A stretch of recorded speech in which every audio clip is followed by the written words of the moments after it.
السلام علیکم سامعین، 11 رمضان المبارک ہے، 3 اپریل ہے۔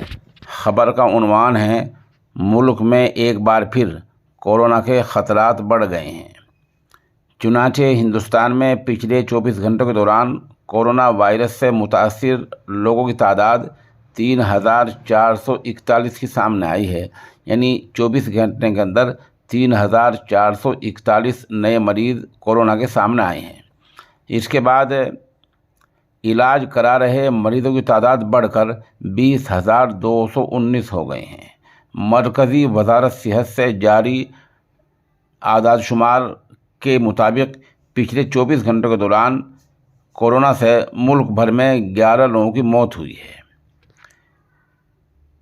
وزارت صحت سے جاری اعداد شمار میں کہا گیا ہے کہ ان 11 میں سے 3 مریضوں کی موت مہاراشٹر میں ہوئی ہے، جبکہ ایک مریض کی موت دہلی، کیرل، کرناٹک اور راجستھان میں ہوئی ہے۔ اس کے علاوہ کیرل نے کووڈ-19 سے جان گنوانے والے مریضوں کے اعداد شمار کا جائزہ لیا ہے اور بتایا جا رہا ہے کہ وہاں کورونا زیادہ بڑھ رہا ہے۔ یہ وہ اعداد ہیں جو پچھلے 24 گھنٹوں میں مرکزی وزارت صحت نے جاری کیے ہیں۔